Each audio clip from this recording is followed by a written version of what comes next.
Assalamualaikum warahmatullahi wabarakatuh. Halo teman-teman, di video kali ini coba kita bahas saham bekas ya. Saham bekas ini secara mengejutkan turun ya teman-teman. Harga sahamnya. Kalau kita lihat ini tanggal 27 turun, terus 28 juga turun ya. Dari harga tertinggi 1695 jadi turun sekitar 120 poin. Tapi kalau kita lihat 1 bulan ini masih hampir sama lah ya. Tapi harga terendah di 1530, 3 bulan turun, terendah di 1400. Oh, 6 bulan naik tinggi teman-teman ya, dari harga 1090 jadi hampir 500 poin naiknya, hampir 50% ya.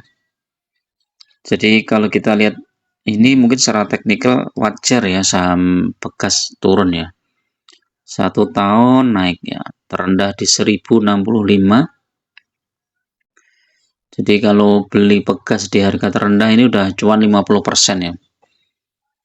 Kalau 3 tahun saham bekas fluktuatif ya teman-teman, naik tinggi kemudian turun terus. Juli 2021 turun paling dalam ini ya, di sekitar 1000. Kemudian naik sampai 2021 akhir ya, di 1600, kemudian turun Januari 2022, kemudian akhir 2022 naik tinggi sampai hampir 2000. Setelah itu turun terus sampai Januari 2024. Nah, apakah dia mau balik ke atas ya? Nanti kita lihat teman-teman. Kalau dia balik ke atas dia ke 1900 ya. Bekas ini ya. Secara PBV masih murah ya, 0,8, PER-nya 6, jadi termasuk kecil ya teman-teman. Tapi karena dia saham komoditas ya, jadi fluktuatif banget ya harganya. Ini kita lihat analitiknya ya. Yang merah justru yang 5 tahun ya, yang 3 tahun sampai 6 bulan ini hijau.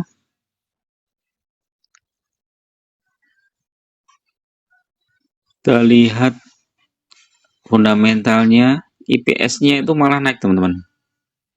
Nah ini ya, jadi tidak semua yang fundamentalnya bagus ternyata beriringan dengan kenaikan saham. Cuman kalau kita lihat memang bekas ini sudah naik sebelumnya ya, jadi mungkin investor itu udah beli jauh-jauh hari sebelumnya ya, sehingga saham ini tuh naik cukup tinggi sebelum turunnya laporan keuangan. Begitu turun laporan keuangan,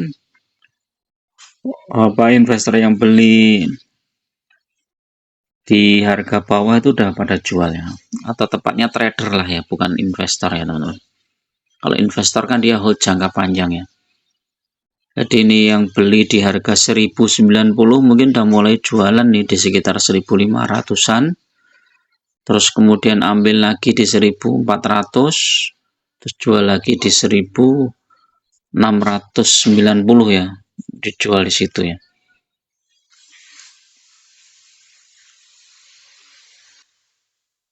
IPS-nya naik lumayan tinggi teman-teman ya, dari 177 ke 252. Dividennya juga lumayan besar ini, hampir mungkin 9%-an ya kalau dibagi dengan harga saham yang sekarang. Dividen dibagi sekitar bulan Juni ya. Jadi kalau mau nunggu isu pembagian dividen mungkin ya di sekitar bulan Juni atau sebelumnya, mungkin mulai dari Februari atau Maret ya. RUP biasanya di bulan Mei ya RUP-nya.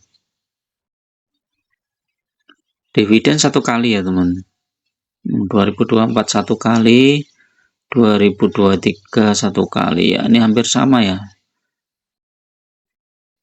Sekarang kita lihat teknikalnya ya teman.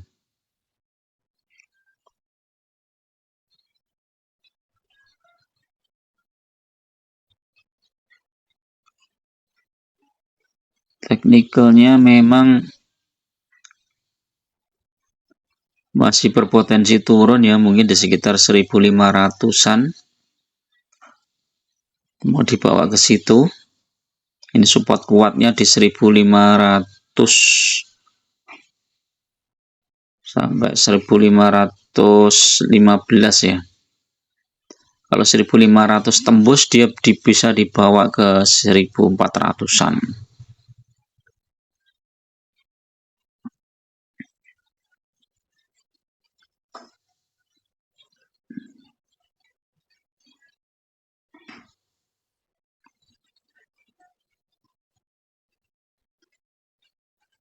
Tapi Bollingernya masih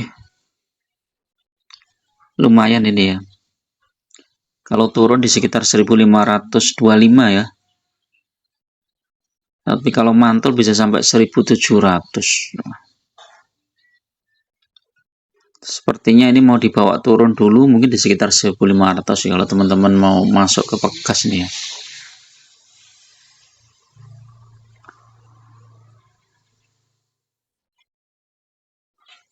Stokastik udah di bawah, berpotensi mantul. Di bawah MA5 cenderung tertekan. Asal masih di atas 1520 ya, masih lumayan ya. MA 100-nya di situ. Stokastik MACD buy, strong buy. Foreign jualan. Foreign rekomendasi berapa ini? Sekitar 1900 dalam jangka menengah ya teman-teman.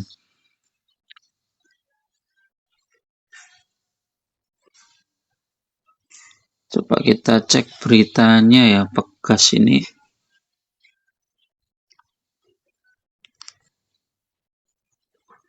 Mendadak anjlok.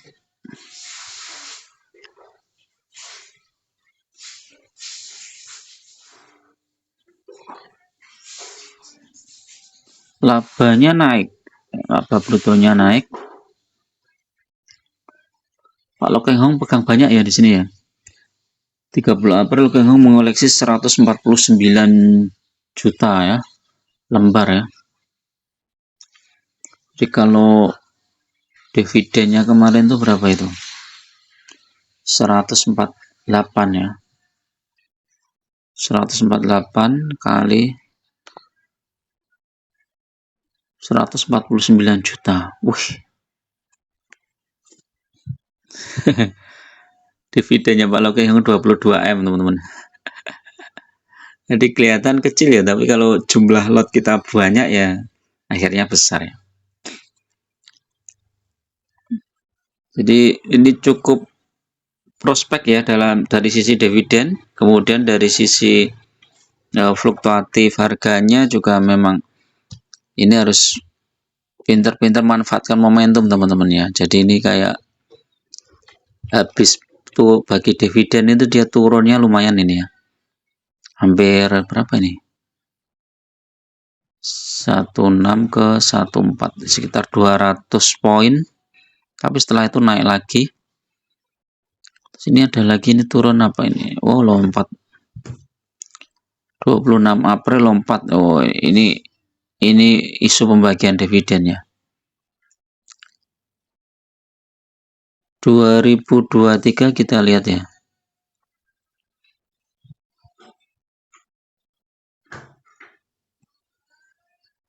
Agustus tertinggi, kemudian turun terus. Nah, sempat naik juga sebentar. Sekitar 100 apa 200 poin ini ya. 1355 1480 ya, sekitar 100-an poin. Habis itu longsor sampai Desember. Jadi kalau teman-teman bersabar, tunggu aja ya teman-teman. Jadi kalau historisnya itu dia memang biasanya longsor ya. sampai Desember atau Januari nanti baru naik lagi ya. Ini coba 2022 Agustus naik tinggi, ini sampai September naik ya, habis itu longsor, terus naik lagi Oktober, baru turun dalam di bulan sampai bulan Maret.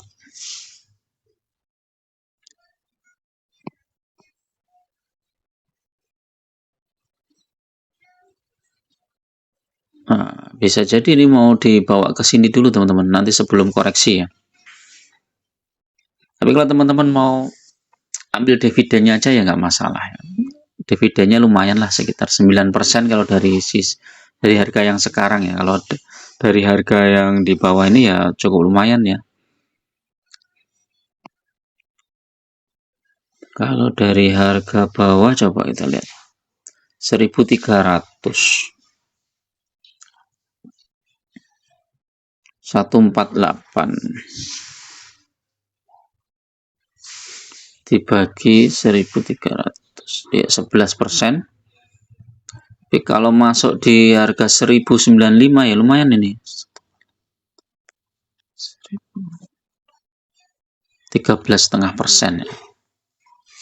Tapi kalau untuk di hold jangka panjang ini kurang menarik ya teman-teman. Ini harganya nggak kemana-mana nih ya, bahkan kalau 5 tahun malah turun ya. Jadi praktis cuma dapat dividennya aja dari 2020. Nah, tapi kalau dia masuk lagi di 2020 saat koreksi tajam ini ya lumayan. Jadi jumlah saham, jadi fokus di jumlah lotnya saja ya. Jadi ketika harga sahamnya turun ya udah nambah muatan, nambah lot gitu. Sehingga bagi dividen berikutnya kita dapat besar. Karena ini dividennya lumayan nih teman-teman. Ini ya 2018, 2019 ada, 2021, 22, 23 ada ya.